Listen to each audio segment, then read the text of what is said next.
ಮೇಲ್ಮನೆಯಲ್ಲೂ ಕೈ ಕಮಲ್ ಮಾಡಿದೆ. ಸಂಪೂರ್ಣ ಬಹುಮತ ಸಿಕ್ಕಿರುವಂತದ್ದು. ವಿಧಾನ ಪರಿಷತ್ನಲ್ಲಿ ಬದಲಾಯಿತು ರಾಜಕೀಯ ಲೆಕ್ಕಾಚಾರ.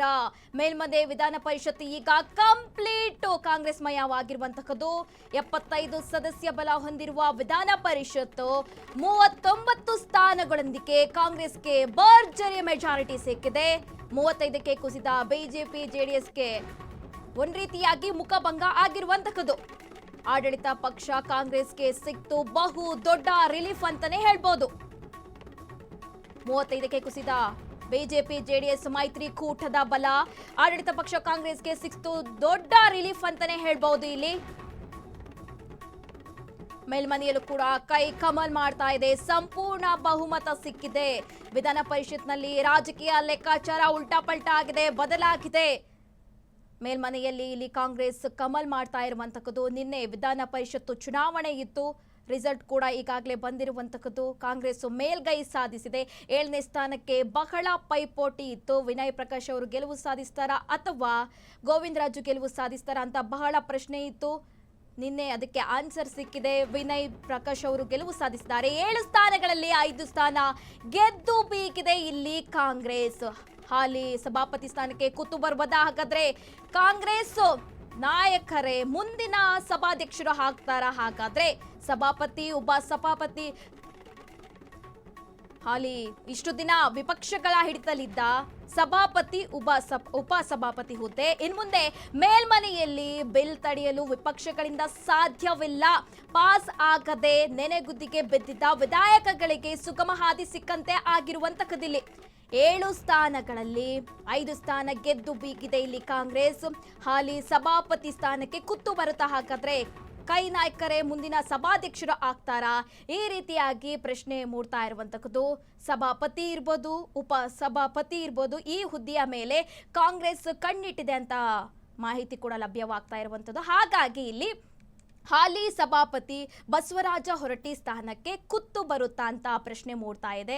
ಯಾಕಂದ್ರೆ ಈಗ ಸಂಪೂರ್ಣವಾಗಿ ವಿಧಾನ ಪರಿಷತ್ ಈಗ ಕಾಂಗ್ರೆಸ್ನ ಈಗ ಕಮಲ್ ಮಾಡ್ತಾ ಇರುವಂತಕ್ಕದ್ದು. ನಿನ್ನೆ ಚುನಾವಣೆಯಲ್ಲಿ ಗೆದ್ದು ಬೀಗಿದೆ. 5ಕ್ಕೆ 5 ಸ್ಥಾನ ಕೂಡ ಇಲ್ಲಿ ಗೆದ್ದಿರುವಂತಕ್ಕದ್ದು.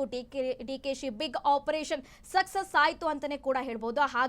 ಹಾಗೆ ಅಡ್ಡ ಮತದಾನದ ಭೀತಿ ಇತ್ತು, ಅದು ಕೂಡ ಆಗಿರುವಂತಕ್ಕದ್ದು. ಇಲ್ಲಿ ಜೆಡಿಎಸ್ಗೆ ಹಾಗೆ ಬಿಜೆಪಿಗೆ ಒಂದ್ ರೀತಿಯಾಗಿ ಬಹಳ ಮುಖಭಂಗ ಆಗಿದೆ ಅಂತಾನೂ ಕೂಡ ಹೇಳ್ಬೋದು. ಕಾಂಗ್ರೆಸ್ಗೆ ಭರ್ಜರಿ ಮೆಜಾರಿಟಿ ಬಂದಿದೆ. ಹಾಗೆ 35ನೇ ಸಂಖ್ಯಾಬಲ ಇಟ್ಕೊಂಡ್ಬಿಟ್ಟು ಇಲ್ಲಿ ಬಿಜೆಪಿ ಹಾಗೆ ಜೆಡಿಎಸ್ಗೂ ಕೂಡ ಒಂದ್ ರೀತಿಯಾಗಿ ಮುಖಭಂಗ ಆಗಿರುವಂತಕ್ಕದ್ದು. ಈ ಬಗ್ಗೆ ಹೆಚ್ಚಿನ ಡೀಟೇಲ್ಸ್ ಕೊಡ್ತಾರೆ ನಮ್ಮ ಪ್ರತಿನಿಧಿ ಮಾರುತಿ. ಈಗಾಗಲೇ ಮೇಲ್ಮನೆಯಲ್ಲೂ ಕೂಡ ಕೈ ಸದ್ದು ಮಾಡ್ತಾ ಇದೆ. ಭರ್ಜರಿ ಗೆಲುವು ಸಿಕ್ಕಿದೆ. ಈಗಾಗಲೇ ಒಂದ್ ರೀತಿಯಾಗಿ ಬಿಜೆಪಿ ಹಾಗೆ ಜೆಡಿಎಸ್ಗೆ ಒಂದ್ ರೀತಿಯಾಗಿ ಮುಖಭಂಗ ಆಗಿದೆ. ಇದು ಡಿಕೆಶಿ ಅವರಿಗೆ ಮೊದಲ ಮುನ್ನಡೆ ಅಂತಾನೆ ಹೇಳ್ಬೋದು. ಏನೆಲ್ಲ ಡೀಟೇಲ್ಸ್ ಇದೆ ಮಾರುತಿ?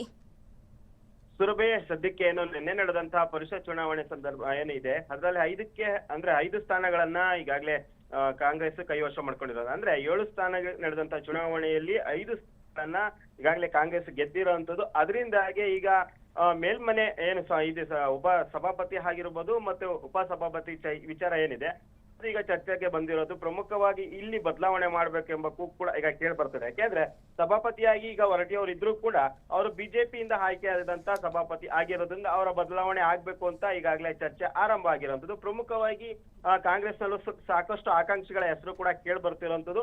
ಈಗ ಮೇಲ್ಮನೆಯಲ್ಲೂ ಕೂಡ ಅಂದ್ರೆ ಜೆಡಿಎಸ್ ಬಿಜೆಪಿ ಮೈತ್ರಿ ಏನು ವಿಧಾನ ಪರಿಷತ್ ಸದಸ್ಯರಿಗಿಂತ ಕಾಂಗ್ರೆಸ್ನ ವಿಧಾನ ಪರಿಷತ್ ಸದಸ್ಯರ ಸಂಖ್ಯೆ ಈಗ ನಿನ್ನೆ ನಡೆದಂತ ಚುನಾವಣೆ ಗೆದ್ದ ಸಂದರ್ಭದಲ್ಲಿ ಹೆಚ್ಚಾಗಿರೋದ್ರಿಂದ ಇನ್ನೇನು ಮುಂದಿನ ನಡೆಯುವಂತಹ ಮಳೆಗಾಲದ ಅಧಿವೇಶನ ಏನಿದೆ ಅದು ಮುಗಿದ ನಂತರ ಬದಲಾವಣೆ ಆಗುವ ಸಾಧ್ಯತೆ ಇರುವಂತದ್ದು.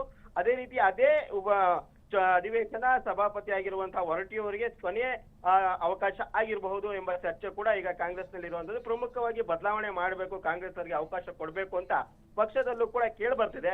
ಬಟ್ ಈ ಅಧಿವೇಶನ ಮುಗಿದ ನಂತರ ಕಾಂಗ್ರೆಸ್ ಹೈಕಮಾಂಡ್ ಆಗಿರ್ಬೋದು ಮತ್ತೆ ಇಲ್ಲಿನ ರಾಜ್ಯ ಕಾಂಗ್ರೆಸ್ ನಾಯಕರು ಕೂಡ ಏನ್ ತೀರ್ಮಾನ ಕೈಗೊಳ್ತಾರೆ ಅಂತ ಕಾದ್ ನೋಡ್ಬೇಕು. ಒಟ್ಟಲ್ಲಿ ಈಗ ಬೇಕಾದಂತ ಅಂದ್ರೆ ಸಭಾಪತಿ ಆಯ್ಕೆಗೆ ಬೇಕಾದಂತ ಸಂಖ್ಯಾಬಲ ಈಗ ಕಾಂಗ್ರೆಸ್ ಕೈಯಲ್ಲಿ ಇರುವಂತದ್ದು. ಇದರಿಂದಾಗಿ ಬದಲಾವಣೆ ಸಾಧ್ಯ ಇರುವಂತದ್ದು. ಸುರಭಿ, ಧನ್ಯವಾದಗಳು ಮಾರುತಿ ಮಾಹಿತಿಗಾಗಿ.